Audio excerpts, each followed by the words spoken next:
Well, welcome to The Journey, Tommy. And this is Tommy Meeks. He's with us today on The Journey. And The Journey is basically a podcast for us to have conversations about individuals who've gone through transformation in their life and how they've had failures or setbacks and how they've persevered through those. For our audience to listen to that, even though you've been successful in your life in a lot of different areas, has there been times in your life where there's been some setbacks, and what life lessons have you learned from that? How did you persevere through that? But before we get started, I know we've known each other for a long time, but if you could introduce yourself, just to tell us a little bit about what you're involved with now, and a little bit about yourself. Well, I'm a lifelong Rockford resident, born and raised here in Rockford. Went to Auburn High School, played football, basketball, and track, all-state, and a couple of those. Okay.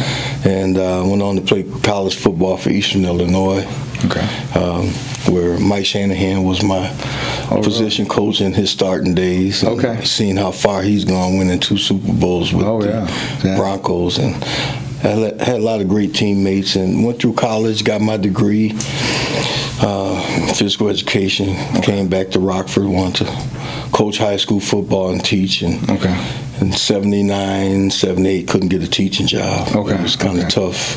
That was about the time the strike was happening too, right? I really don't know if it wasn't a strike at the time, because I did a lot of substitute teaching. All right. My goal was to get a teaching job, and it took so long to get one, I just gave up on teaching and went into another area.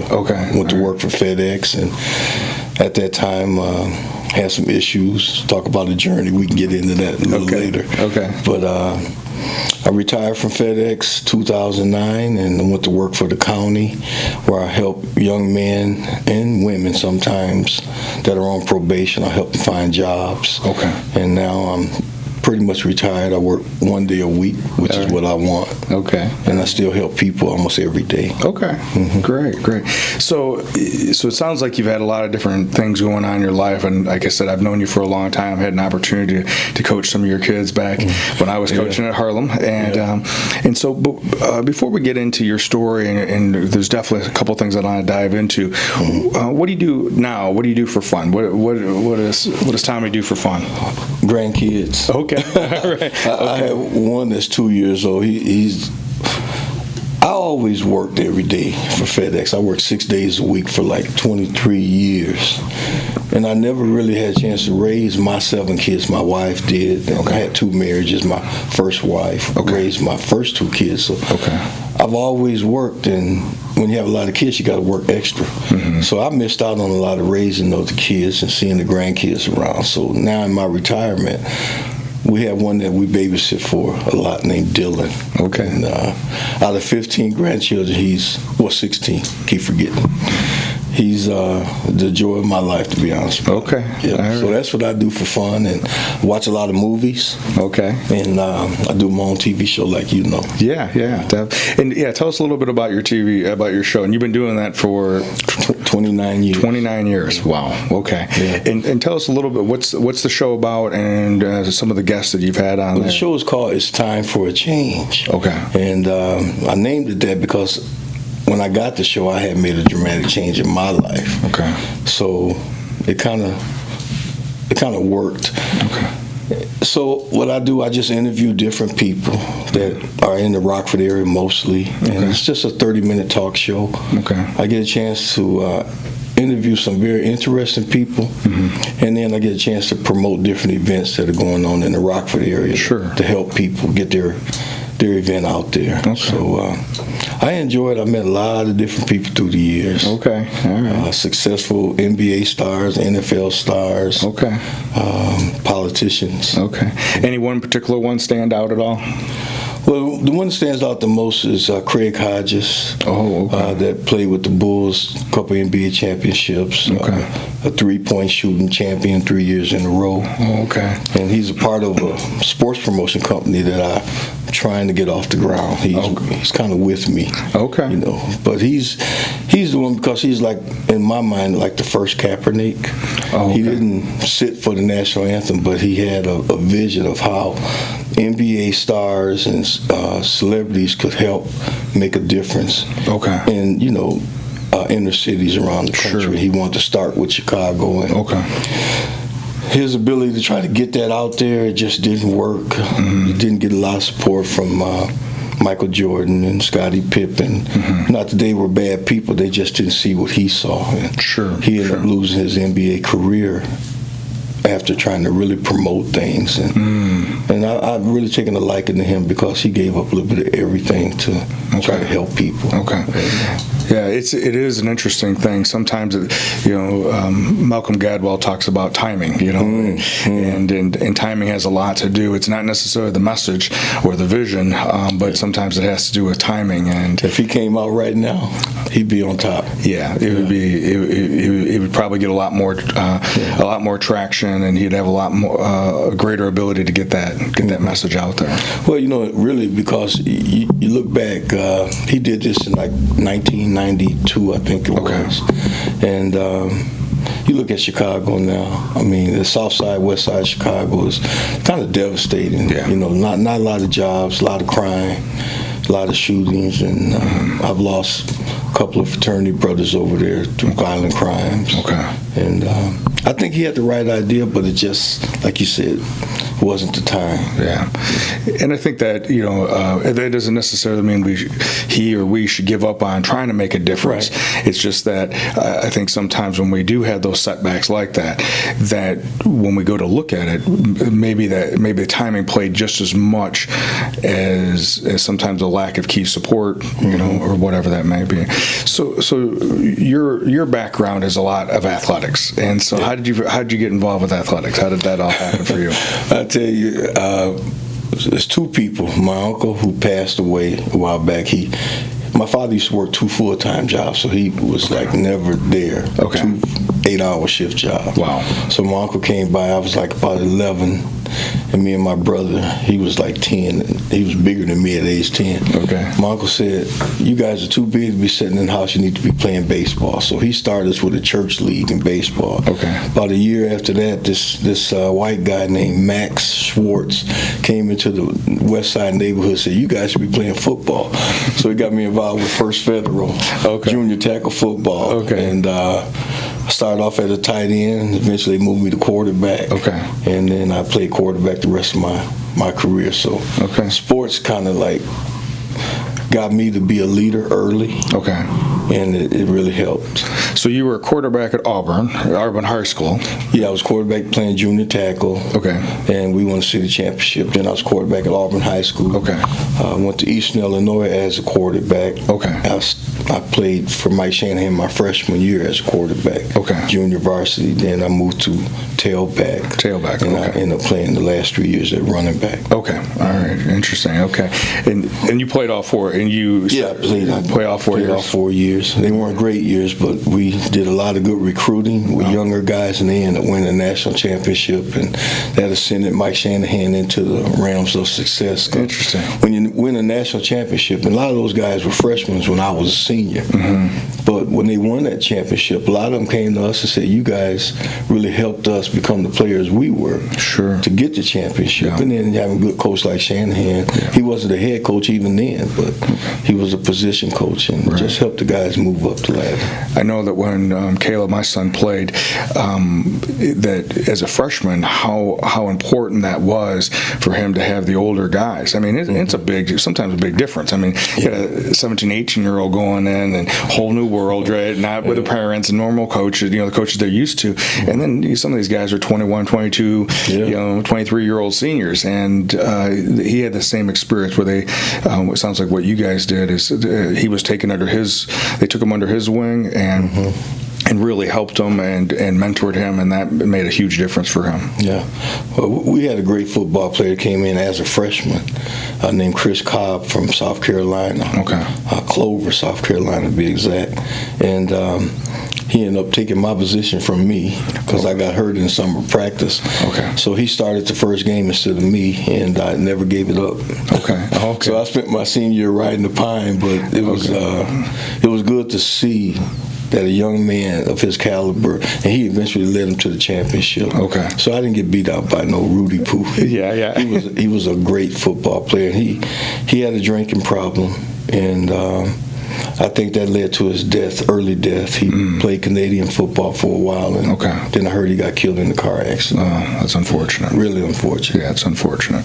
And I think, that, and maybe we can get into that piece of it, that a lot of times with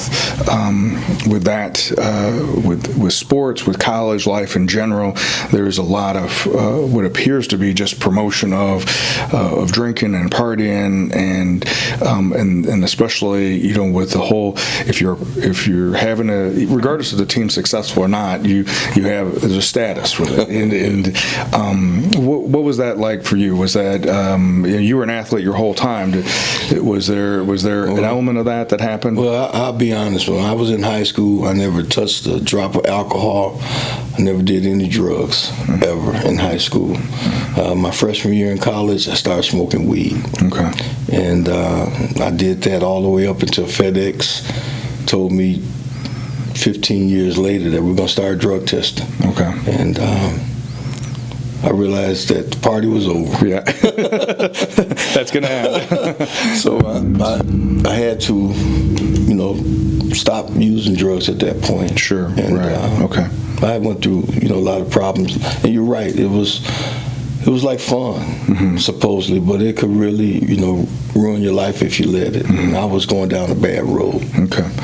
And I'm guessing, so, you've graduated from college, and now that I think of it, I think it was 77 was the year that they didn't have sports in Rockford. Yeah, it was. Yeah, so that must have been a difficult time to come in, especially being a PE teacher and trying to come into the system at that time. And so you tried for a year to get into the system to teach and coach, and then you went, did you go to FedEx right away? No, I went to the Metro Center first. I was working for Doug Logan. I was in charge of security of all the bouncers, so I saw all the big shows. Okay. My first night was the Stones, Rolling Stones. Okay, all right. And then a couple weeks later, he came to me. There was a guy named Joe Marino. Oh, yeah. And Sheriff Gasparini were in the audience one night, and a controversy started, and I did a good job on handling that. At least I felt I did. Doug Logan did too. Yeah. And they spoke up for me, and about a couple weeks later, they came up, offered me the position to be supervisor of all the bouncers. Okay. So I always thank Joe Marino for that. Sure, yeah. And I remained supervisor for a while, not too long. A lot of those positions, you just transition. Yeah. But I saw a lot of great shows at the Metro Center, and then shortly after that, I was coaching football at Rock Valley. Okay. Doing both. Then FedEx came into view. A good friend of mine named Kenny Burns, who was my cameraman for my TV show. Yeah, that's why I met when you were at the show. Yeah. Right. And he got me into FedEx, and the rest was history. They kind of really helped shape my life. Okay. It's a good organization from what I understand of it. Yeah, they changed a lot through the years. Commerce is something else, so they shift. But it was really a people company years ago, and I think they still are, but they're more corporate now, that's business. Right. But they really helped my life. I had a drug problem, and I turned myself in, because if you didn't turn yourself in and they found out, you were out the door. So by giving me that opportunity to come to them and say, hey, will you help me? I got a drug problem. And they did. And I ended up working there 25 years. Okay. And retired in 2009. So great company. Gotcha. When you were talking about the Metro Center, that was one of my first jobs. Oh, really? Yeah, working security. Okay. Yeah, so that was in 1985, I think it was, something like that. I had left by then. I was with FedEx in 84. Yeah. So, but Doug Logan was still there, and so I remember that doing that part time. But you're right, it was very, very much a transitional thing, but it was a great opportunity with some great guys and watched some great shows. I met some real great people. Can I tell you just one story? Sure, yeah. Let's see, what's her name? Now it's killing me on the name. Oh, God. Well, I can't tell you that story because, Joan Baez. That's what it is. Joan Baez. Okay. She did a show, and it was about 100 people after her show. They came up to me, and not all of them. They said, well, we have Joan come out and just say a few words. So it's about 100 people waiting. So I go backstage, and I said, Miss Baez, you got about 100 people that want you to come out and just say hi to them. And she says, I'm not doing that. And I was really upset because I had promised them I'd get her out there. She said, you tell those people to come in here and help me eat some of this fruit and drink some of this water and stuff. So I go out there. I said, Miss Baez says she's not coming out. They go, oh, she wants you all to come in. I brought 100 people backstage. Nice. She hung out with them. Yeah. That was one of the great stories of what a superstar could do for people. Yeah. I had a similar type of story. I remember I was getting ready for a bodybuilding show, and the bulbs were new, and I had gotten burned, and I was just in pain. And I was working backstage and for the dressing rooms and for the VIP hallways. Yeah. And a performer, Anne Murray, was performing, and it was a very low key show. We didn't have a lot of security, but I was assigned to work the hallway, the VIP hallway, and all I was doing is staring at a door that didn't open. It was, and so there wasn't much going on, and they were going back and forth, and she had gone to eat, and so I was still stationed to be there, and I had my head down by my hands or whatever, and I felt somebody come up to my shoulder and go, "Are you all right, sir?" And I turned, and it was her. So you're right. There's been I had a couple experiences like that where some superstars just showing their humanity, just showing that they're just ordinary people who can care. Yeah, I did something like that with Kenny Rogers. He did a double show here. Okay, yeah. In Rockford. Yeah. And so Rick Nielsen and this lady used to play on Mac Rockford Files or something from Rockford.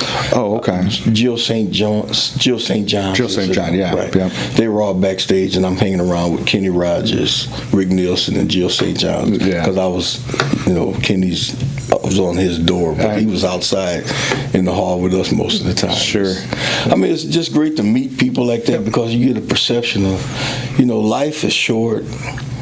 But these people have attained what they want. Yeah. They're very successful. Most people just watch them. Yeah. But when you really work at your craft, you'd be surprised who becomes successful and who doesn't. And that's all the difference is. They're just as human as anybody else, but they become what they want to be. Yeah. Well, and I imagine similar to yourself in football, specifically football, right? I mean, you played 3 sports, but football was the one that you went on and played in college, and it was more than just natural talent. There was some extra effort, some extra studying that went along with that. Yeah, and that's true.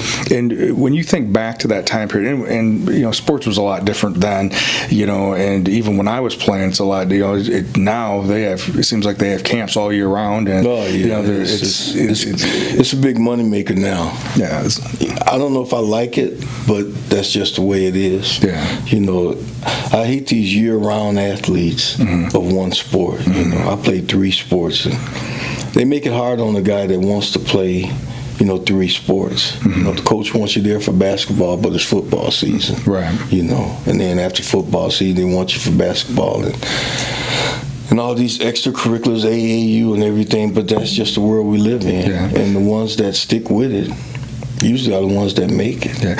When being a multi-sport athlete like you, what do you think was one of the benefits being a multi-sport athlete that allowed you then to go to that next level? Because there's a lot of people that may be listening that they've been instructed and encouraged to specialize, in their one sport. What do you for your experience? What do you think the benefit was of being a multi-sport athlete? Well, things were different back in the 70s when I was out there. So it's really hard to compare the two, but my thing was I tried to do the best in every sport I was in. Football we were 7-2, basketball we were 23-3, and I was 6th in the state of Illinois in the long jump for track. Okay, but today these athletes are specializing in. What I always try to tell people, when you're good with technology the way it is, they're going to find you. So I still say the athletes can still play their one sport, move to the next, and to the next. And if you're good enough, they're going to find you out there with technology the way it is. So I think for me, one of the big concerns that I have when I was coaching, especially when I was a strength and conditioning coach, is that I was concerned about the athletes burning out mentally, not physically necessarily. I mean, obviously there's always a risk of injuries or whatever, but I was always concerned, even like with my son, I wanted him to still want to play football come his varsity year, so to make sure he was still hungry by the time he came. And granted, playing football and some of the other sports he played are more athletic activities versus skilled sports. Some of the skilled sports, I understand you have to just literally put the time in. I mean, certain things with basketball and baseball, you just have to put the time in, because if you don't put the time in, you're just not going to develop that skill, or golf or tennis. But I just wanted to make sure that they were still having fun. Right. Because if they're not having fun, they're going to stop playing as soon as.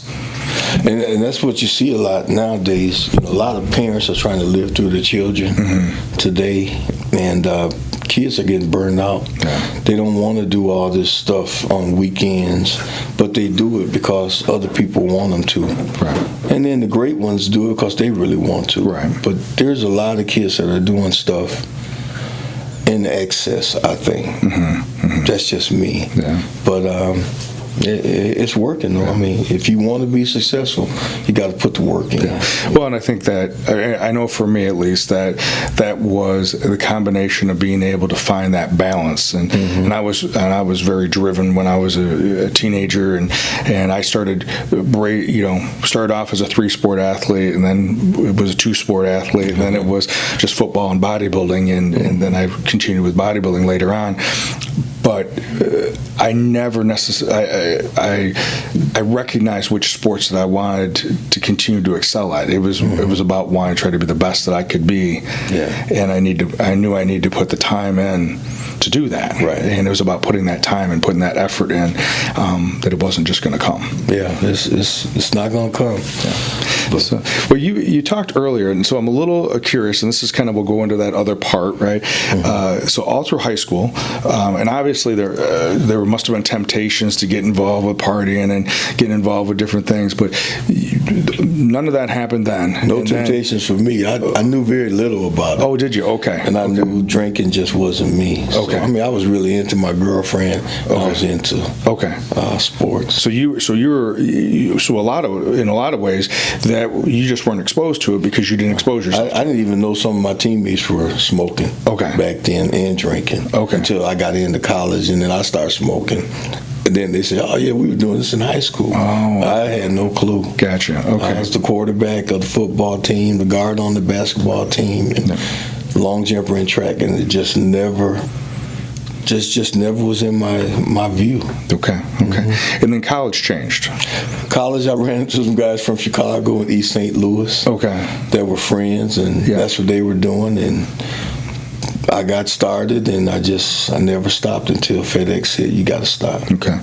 I don't know if this was your experience, but I had gone to Rock Valley for 2 years right after high school, and even going down, being an older student going down, I still remember how intimidating, I guess is the right word, that those first couple of weeks of being on campus, And did you have a similar experience? Oh man, that going to summer camp, playing football with guys that were seniors. Cause just imagine high school when you were a freshman, you looked at those seniors like they were like gods, you know. And then so you go to college, it got to be almost the same thing. You were expected to play against those big seniors now. And it was very intimidating. But after a couple hits, you're right at the point where you're playing football again. And you can get your confidence back, but then also especially when you put some moves on some of them seniors that you thought were just superhuman, and you were able to do things as a freshman to them. So. And I think there's that. I mean, you have to figure out how are you. Where's that grit going to come from? What are we? Am I going to step up, or am I going to shrink down? down, and I think sports are a great way to do that. And I think at the same time, then there's that aspect of off the field, and then those can be just as intimidating because it's a new environment, new people. You kind of know them, but you don't really know them, right. And new roommate, everything's new, right? Yeah. And so where do you think for you, or if you remember, was there a point where you went, okay, this is socializing or just recreational, and then it took on a different life? Where because you said that not only was FedEx there, but even before FedEx came in and put that mandate in, it sounded like you knew this was causing some difficulties. Well, I'll be honest, I was playing semi-pro football in Delavan, Wisconsin. Okay. We were the number one semi-pro football team in the country. Yeah. And I had never taken any speed to play college football or anything like that. Mm-hmm. When I got up there to Delavan, some of the guys were into that, and I started popping little speeders to play the games, and it was kind of different, and that was like a turning point for me. I came back to Rockford and started playing for the Rockford Rams in the early 80s. And then when I stopped playing football, I took a hit one night and pain went down both legs. I never felt anything like that. I got hit in the spine and the back. And it was the weirdest feeling, and I said, I'm done. Mm-hmm. After I quit playing football, I went through a divorce with my first two kids, leaving with my ex-wife, and it just did something to me.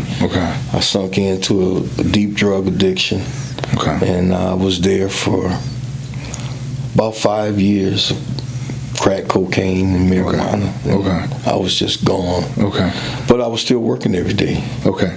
So still going to work every day. Still going to work. Well, that's the way I supported my habit. I had to work. I had an ex-wife that took care of my first two kids. My current wife, Evelyn, that took care of our other kids, and I let those women handle my children while I spoiled myself. And I'm not proud of it, but I think I came out of it. Some people don't. But it really hurt. Hurt my family for a while, but those women just kept everything together for me. When do you think, when you said it got worse, it sounded like timing-wise that it was about the same. Not only had what you got exposed to when you were up in Delavan playing,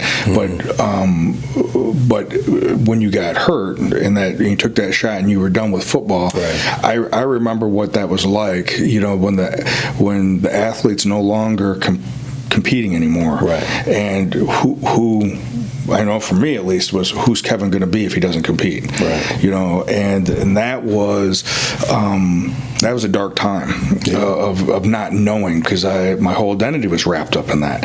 Was there some? It sounds like there's some aspect of that as well. Yeah, I was known as the all-conference quarterback to a lot of people, but then I turned into a drug addict. I lost a lot of weight, and but I kept going to work every day, and I didn't see a lot of people. I worked outside of Rockford, so a lot of people, like in the Freeport area, all the small towns around Freeport, they didn't really know much about me. And for about 5 solid years, I was really out to lunch. And,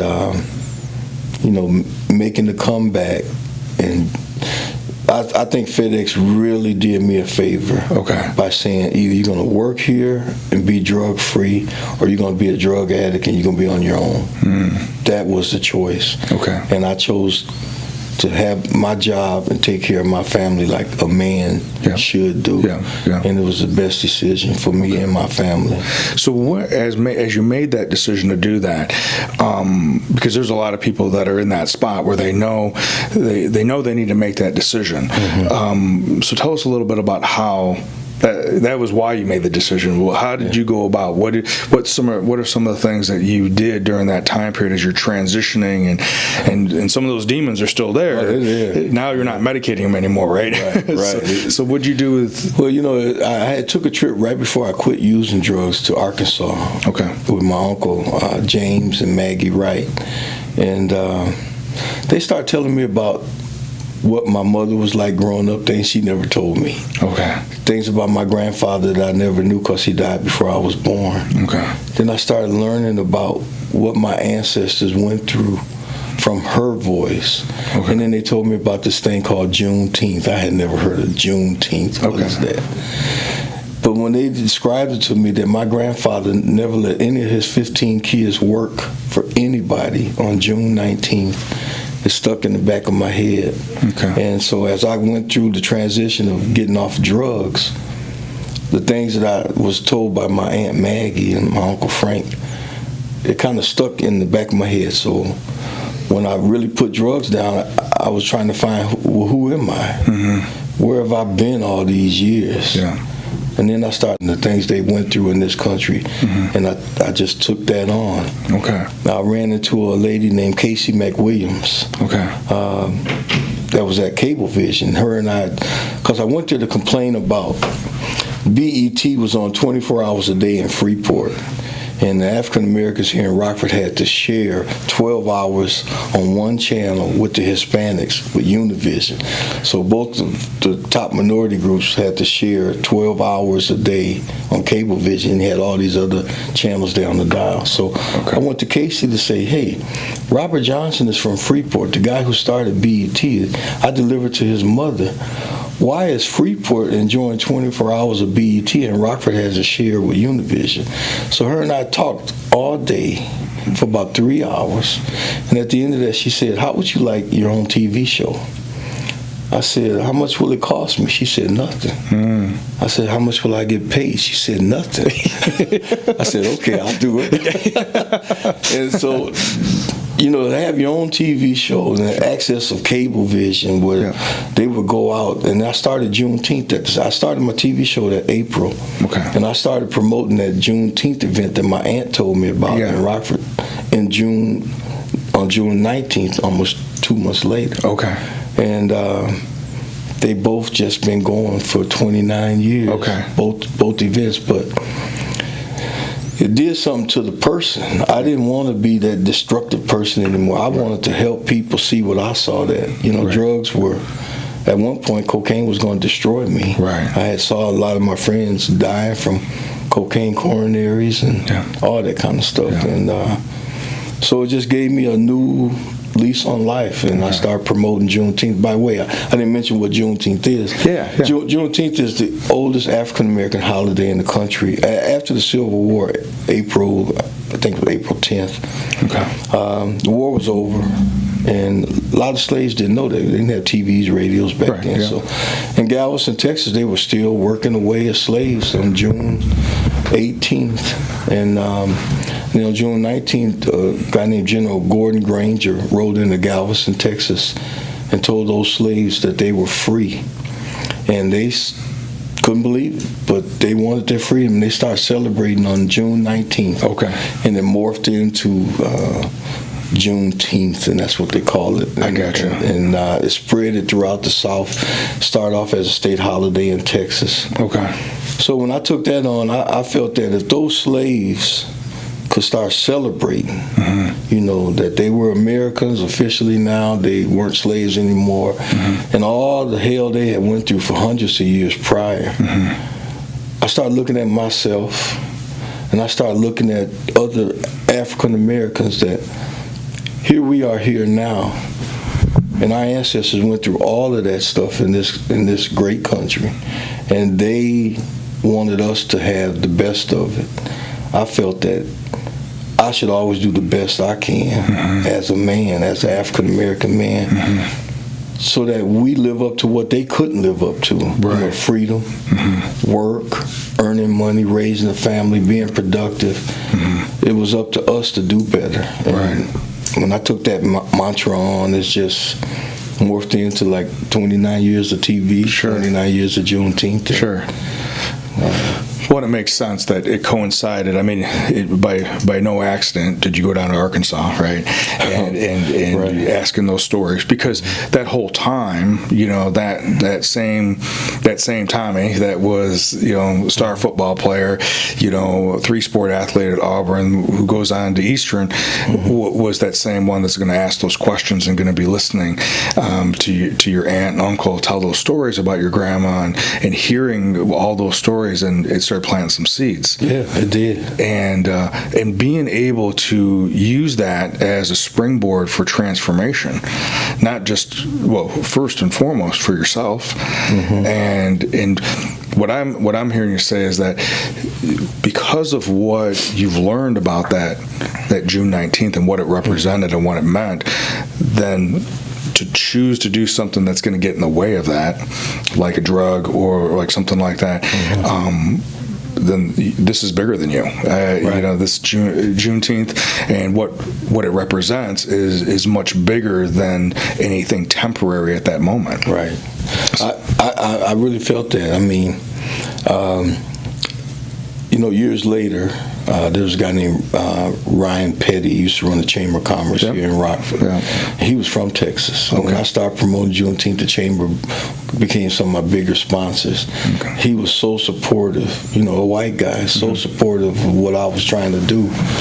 And that made me realize that, race played a big part in slavery, but everybody wasn't a racist. Right. There were poor white people and slaves, but the slaves just happened to be there. The poor white people had nothing because they had all these slaves doing all the work. So what were they going to do? Who's going to pay them to work? And I've always felt there was a camaraderie with poorer people and minorities to start figuring out that, this thing, when we work together as human beings, we can really change the world, And I started seeing things that Juneteenth had the possibility to let people take their minds back to that time and then fast forward to where we're at now. That's just the way I think. Sure. And I think that when a lot of people recognize what our people went through in this country, they can't say they went through it because I didn't go through it. Right. But they should be able to relate to what happened to African Americans in this country, let alone the Indians. I can't even get into that. But what we went through, all the steps and all the people that helped us along the way to get where we are now, it wasn't just African Americans. Right. It was good people in America that finally decided we can't keep treating people like this. Right. And in 1964, we actually got our rights to go into the store, use the bathroom, drink out the water fountain. I'm 10 years old at that point. When we used to go down to Arkansas, I couldn't understand why we had to stop and use the bathroom on the side of the road because, we couldn't go into some of these establishments. Sure, yeah. That's just where it was. Yeah. Diane and I just watched, I know you're like movies, and we were watching the Green Book. Yeah. We just watched that the other night for the first time, and watching the main character. Why am I drawing a blank? I'm drawing a blank. The main. I can't think of his name either, but I know it. And it was based on a true story. Right. And I was watching him in his character struggle. That he was this genius and had been born this phenomenal musician from an early age. He was playing just playing amazing, and he wasn't. He played for rich white individuals at that time primarily, but didn't fit in there. Once the show was over, it was different. And then, but he also didn't fit in with blacks either, and he struggled. And I saw the same movie, and I heard different interviews about the movie. Okay. Like I told you before, when I talked to Coach Boone, they really change things when it's a true story. Yeah. So just imagine this black guy going down to Louisiana, Tennessee, Georgia, playing for all these rich white folks. Yeah. From what I understand, it really didn't happen like that. Oh, no. Okay. He was playing in front of well-to-do black folks, from what I understand in other interviews. Okay. but to make the movie like people wanted it to be. Right. Okay. The character was, and now I'm not saying he never played in front of white people, but from what I understand, different interviews, different family members coming forward saying that it wasn't really just like that, because he really wasn't accepted in a lot of those places. So he went to rich black people that were at colleges, Morehouse, Spelman, things like that. And the educated minorities, the goal was to raise money to uplift. Right. Uplift people. Now, this is just what I heard on a local radio, on Sirius Urban View. I heard that. So, and I think, with that, I mean, it sounded like that at least the way it was portrayed in the movie, that struggle of he performed, and he had that magic which he could perform and get into that space, but it still was a struggle that a lot of individuals, where do I fit in, and I think there was just some other things that were implied in the movie too that may not be true as well. Well, I mean, I hate to take away, but after talking to Coach Boone, you see these true stories, you think everything is true. But I like a good movie, and I think everything about the Green Book is kind of true, but I don't think all of it's true. But really, at the end of the day, it all worked out. I mean, when you think about it, at the end of the day, America had got to a point where we are better than we used to be. I mean, I really believe that we are better than we used to be, and we can be even better than that going forward if we just realize that humanity is the main goal as we live as human beings, how we treat each other. I think that's the only way we can function, even with drug addicts. I used to tell my friends a long time ago, a lot of black people were involved in the 60s and 70s with heroin, and we were like the scum of the earth for being drug addicts like that, But now, who's dying from overdoses? It's a lot of young, rich, white kids that their parents probably gave them everything they wanted, and they spent their money. And now some of these kids, just like my kids, I had 2 of them that died from the same thing. At least that's what the coroner said.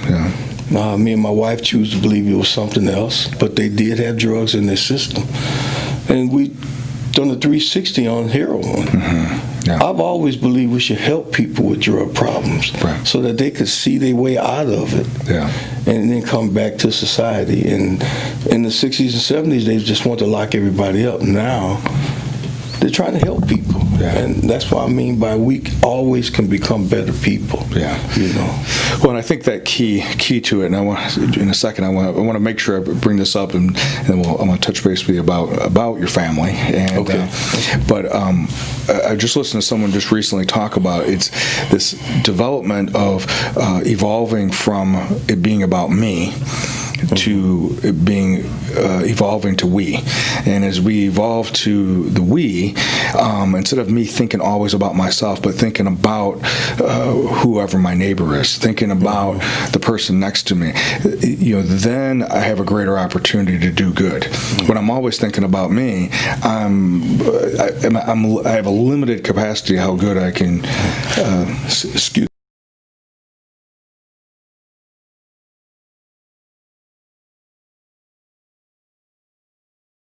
So the idea was about this evolving developmentally, spiritually, as well as a person. This when we're young, and young may not be a chronological thing. It may be lower level thinking, and this I'm thinking about myself, or this dualistic thinking. It's us versus them. For us football players, you're either a Bears fan or other.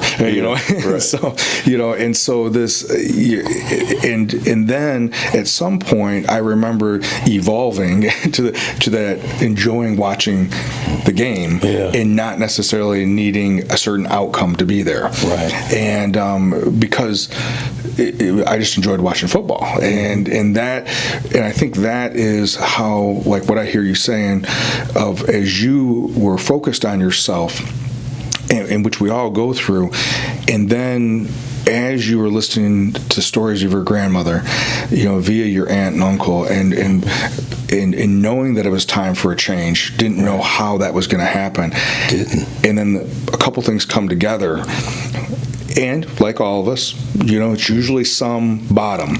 Yeah. You gotta decide. Yeah. Is it going to be, you're going to be here on the streets and unemployed, and and I'm going to be that guy for my wife and kids and whatever, or am I going to make a change, and not only make a change for them and for yourself, but then for a bigger purpose and a bigger cause. But go ahead. Well, when you were saying that, there's a motivational speaker named Les Brown I used to listen to a lot, and he has this saying that says it's better to be prepared for an opportunity and not get it than to get an opportunity and not be prepared. Right. I wasn't really prepared for that TV type show, but in my mind I was ready for it because all the things I had been through. Yeah. And that's why I bring that up. A lot of times people don't prepare themselves for success. Right. And then when it comes to them, they can't handle it. Or they run from it. Absolutely. Yeah. And I've seen that happen. But I just always felt that my outlook, when I put drugs down, and I could actually look at my 7 children and realizing, used to work with my son Carlos. Yeah. Carlos was the one that really, made me wake up. When I used to keep my marijuana pipe in my ashtray when I come home from work. He was 1 year old. Well, he saw me as just growing up as a 1-year-old. Come home, grab my pipe, sit down and smoke. And then one night I came home from work. He ran and grabbed my pipe with the ashtray, pipes in it, and he brought it to me and said it to me. And I looked. Around that time, all this stuff was going on with FedEx, and so it really made me take a look at myself and say, I want to be a better father, and being a better father made me at least think I was a better man. And then all this stuff started happening. TV show, Juneteeth, FedEx accepted me back, like nothing happened. All I had to do was just stay clean. It just worked. And I try to encourage other people that, if you get out of your own way sometimes, you'd be surprised how things can turn out for you. Well, and I think without a doubt, you not that you weren't scared, not that you weren't, apprehensive about it, but you also took that opportunity and you moved ahead with those things. And I think whenever we're trying to do things outside of ourselves, help other people, we're in that flow. We're in that, something greater than ourselves is happening. For me, that's God, and I'm in that I'm in that space, and when I need courage, that's what I'm asking for at that moment. And I don't know if there necessarily is a benefit of not having obstacles in the way. It's more about how can I have the courage and the intelligence to be able to operate through those obstacles, because obstacles are going to happen. Yeah, they're definitely going to happen. So I know I worked with Carlos and you have 7 kids, right? Seven, yeah. And I worked with Carlos when we were at Harlem, and helped him in the classroom as well as when I was coaching him. And then, and I'm drawing a blank right now. Then you had another daughter. You had a daughter that I also coached, and she was in track. And I want to say it was Gina, but I know Gina sings. Yeah, Gina sings. Gina was raised with my first wife. Okay. So that must have been Sherelle was really good in track. So it was Sherelle. That's who it was. Yeah. And so I remember coaching her as well. So two kids from the first marriage, right? And then 4 or 5. It was 5, but my stepdaughter was 1.5 when I met her. Okay. And then me and Evelyn had 4 more kids together. Okay. All right. So total of 7. Okay. And so what was it like raising all those kids and now you said 16 grandchildren? Yeah. Okay. Well, I tell you. Women are something else. I have to say that. I mean, I had a mother, and I attribute my first wife with working with my first 2 kids. They're doing great. And then Evelyn raised our other 5. And I can truly say, if I didn't have those two women, I don't know what my kids would have turned out to be, because I wasn't a good father. I was selfish. In my drug addiction, I was selfish. That's what I think a lot of people that are addicted to drugs, they're selfish. And I mean, there's nothing wrong with being selfish, but you got to pick your spots, and drugs is probably not one of them. But I attribute to my kids growing up to be, who they are, even though we had some pitfalls. Their mothers really did a great job, and when I got myself together, I just chimed in to help, and I worked a lot to make sure we had what we needed. Right. We lost two of them along the way. Yeah. But they were great kids. It's just, I felt they didn't find themselves like I found myself. Okay. They were right at the point of being able to figure out who they were, that I think they were going to get to that point that they didn't need drugs or anything. And they just never got there. And I think it's a lot of the young people that we're losing in this thing called life, because they don't really know. You just don't know what life has to offer for you, unless you really seek it out. Yeah. And there's some people that just give up on seeking it out, and they go with what makes them feel good. Right. And that stuff makes them feel good, but it ain't good for you. Right. And that's where I think a lot of people, and I think my two kids kind of lost out on their real potential. They lost their lives behind it. Yeah. But they really were good people. And I think a lot of young people that's leaving this earth today, they just need a little bit more help. Like I tried to tell people, when I started my TV show and I started Juneteeth, I felt so good about myself. I didn't want to go back to that lifestyle. I just didn't. And I said, everybody can't have a TV show. Everybody can't do all these great things, but people can find something in their life to make them feel so good that they don't want to destroy themselves. And I think we need to help people find that. Yeah. And I don't know what all the answers are, but I didn't help my two kids find that. I mean, I thought I was helping, but I figure I failed at some point, but that's just how life is. Well, and I think there's so many other factors that play into it. Kind of like even in your story, you talked about certain individuals stepping in and telling/asking you to play football or do these different sports, and then you also, timing wise, there happened to be that success, and you evolved in that, and you grew into that piece. And so I think there's some of those other things, and I know that you've talked about this before. There's some other things that may have played a part in your children's struggle, and it wasn't just addiction or drug use, but you talked about some mental health issues. Yeah, some mental health issues. Carlos, he definitely had some. Capri was more depressed. I found out later she had been sexually assaulted by some young men. I remember the night she went out with those guys, but I didn't know what had happened to her. I think she told her mother later, and I found out years later. And women go through things that sometimes men don't understand how it messes with their mind, And Carlos, he was a good athlete, and he, when he got cut off the basketball team at Harlem, it just did something to him. He went down the other road, and I always felt that coach, I won't mention his name, but I always felt that coach that cut him could have helped shape his life, because he was really one of the best players on the team, and he cut him because of his mouth. But see, Carlos was bipolar, and he's ADHD, and he would say things like that, but he was a really good athlete. And when he got cut off that team, I saw him go the other way. And those are the things I mean when we help people find that good thing in their life. They attach on to that, and they enjoy that more than what drugs could offer. You can't do it for everybody, but I think it's good for us to at least try to help people find that, and not judge them so bad, and then they got to come out of that drug addiction, because only you can, like they say, only you can prevent forest fires. Right.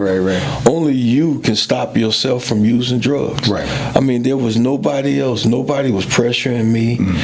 I quit cocaine by myself. I'll be honest about that. I didn't go to no rehab or anything. Yeah. My father told me how to quit it. Okay. And he never used anything. He never even drank. Okay. Unless he had a cold, he would put some lemon, some whiskey, and boil it, and then drink that. But he told me, he says, whatever you do, you have to. Now, I'm not saying this works for everybody, but he said you have to gradually quit something. It's just like leaving a woman you think you can never leave, or leaving a guy you think you can never leave. You leave him, and then you might go back. And if you go back, you say, well, I can't quit this. But then you leave them alone, and then you look at how you felt. When I left drugs alone, I had money in my pocket. I could take my kids out. We could do things. When I used drugs, I had nothing. And they just looked at me. So after that, for about 9 months, periodically using, leaving alone, using, I was able to weigh out what I really wanted to do. And when the Chicago Bulls lost to the Detroit Lions before they started winning the championships, that was the last night I smoked cocaine. I broke my crack pipe, and I said, my good days were better when I wasn't using. I had a chance to see that. My bad days were horrible. And from that day on, I never touched cocaine again. Yeah. Well, and I think you said, there's that element that you had already experienced by having certain days that you'd been clean. You had an opportunity. You knew I don't know if at this point you were working at FedEx. You knew this was coming down the pipe. Yeah, it was coming. It was coming. So that was another element. But you now had experienced what it was like to be clear-headed, to have money in your pocket, and then being able to step and be able to feel like that honorable man that you now feel like you can be, and you've experienced being. Last night I was happened to be on another podcast and called Unapologetically Ignorant. It was the name of their podcast. Okay. A couple guys. I think I know Ricky Ellis graduated from Jefferson, 2004-ish to the early 2000s, and then. Julia Johnson is the other individual, and both black guys and good guys. And this was the first time I'd met them. But one of the things that they had commented on was, even in their own experience, how there's a reluctancy, especially by black males, to ask for help, to get counseling. What is your thoughts about that?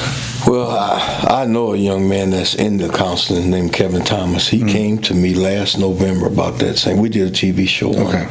Mental illness is something that even I didn't want to deal with. That my son Carlos had a mental illness, and. There's a lot of people in the black community that don't understand when some of these young kids are doing some of this crazy stuff. You can't understand it. They have mental issues and they need help. But see, a lot of people overlook it. Sometimes teachers overlook it. The principals overlook it, and they keep disciplining them, and they don't get the help that these kids need. Next thing you know, they got a criminal record, and they're in the system. I heard a stat a while back. You might know it better than me.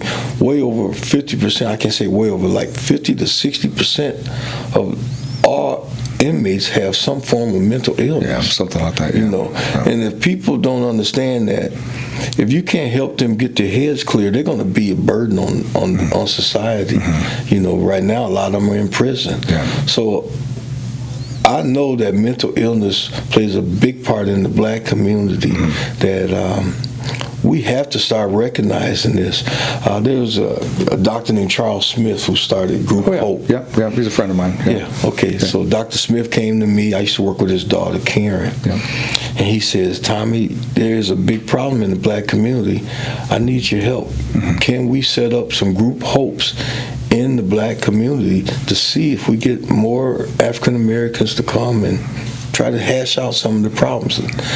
I did it for like 3 months, every week. Nobody came.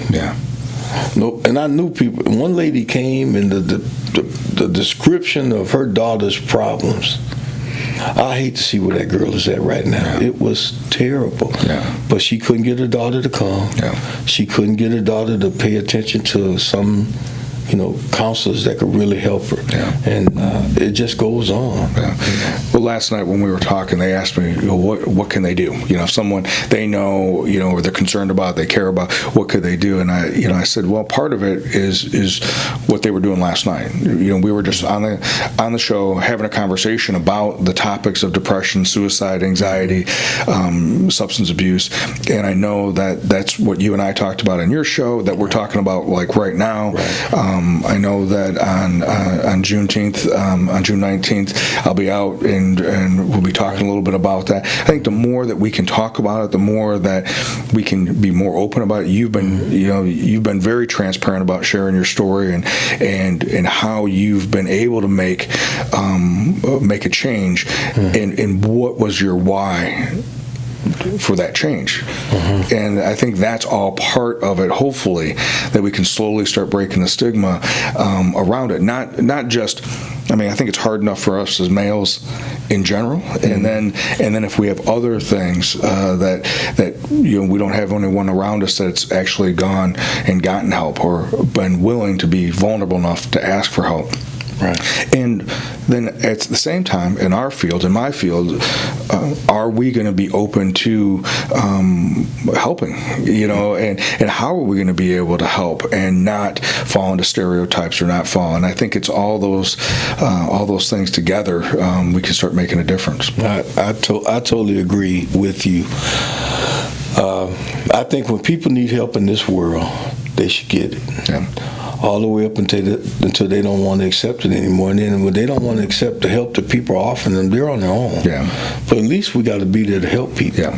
If a person has a mental illness and they need to get away from life just to get their bearings back and get the proper help, they should have a place to go. We're hurting on that as our society. Yeah. We are hurting. Yeah. And it's hurting us as a people that people can't get the help they need. Yeah. And it just makes us worse when we could be better. Yeah. And I think there's things that we've also are starting to talk about and learn about, that it's different ways of how to help people. Sports, the arts, getting involved with something bigger than yourself, as well as talking through some things, and helping somebody who's had trauma recognize that it wasn't their fault, that those things that happen. That's a good point. The guys that I work with, when the former chairman, Scott Christensen, asked me to expand the work that I was doing with my mentoring program, PTSD. Yeah. Everybody thinks that somebody went to Vietnam or Iraq or something like that, or Afghanistan. That's true. But some of these kids living in these streets, man, they see that every day. They've seen their friends murdered. Just imagine what that does. Yeah. I know what happened to me when my kids died. Yeah. It just did something to me. Yeah. You see some of these young kids out there, their best friend was with them the day before, next day he's dead. Yeah. PTSD is big. Yeah. And a lot of inner city kids have it. Yeah. And as a society, I think we should be there to help. Yeah. I think there's certain pockets of things that are getting better. We're talking about it more. We're doing things like this. We're doing other types of activities. Right. But I definitely, there's more work to be done. So as we get ready to wrap up today, you have a big event coming up. At Mississippi Park. June 19th from 3 o'clock to roughly 8:30, 9 o'clock. Okay. It's called Juneteeth Celebration number 29. Okay. And we have a lot of, I got my young niece working with me this year. She's into this hip-hop and this rap, and I've stayed away from it for many years. Okay. But I've been losing a lot of young kids because they don't like older music and stuff. So I let her handle the entertainment this year. Okay. And 29 years, I never had any trouble at Juneteeth. I hope it stays that way. Okay. But I am reaching out to younger people this year. Okay. And It's going to be, like I said, June 19th in Mississippi. It's a good time for all. I just mentioned this one last point, if I can. Yeah.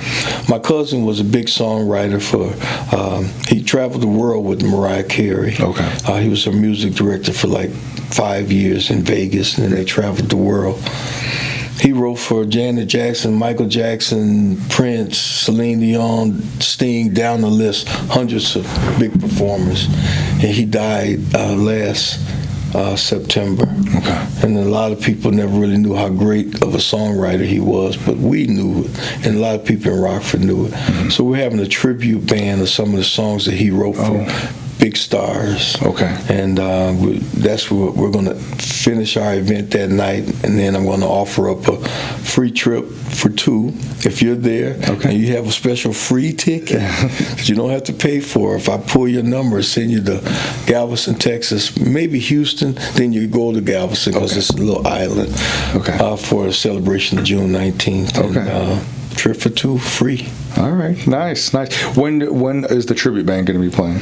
They'll last from 7:30 to about 8:30. So that'll be the last act. The last act. Okay, nice. All right. Well, Tommy, thank you very much for being here. If there was one last thing that you would want the audience to know, what would be one thing you'd want to share with them?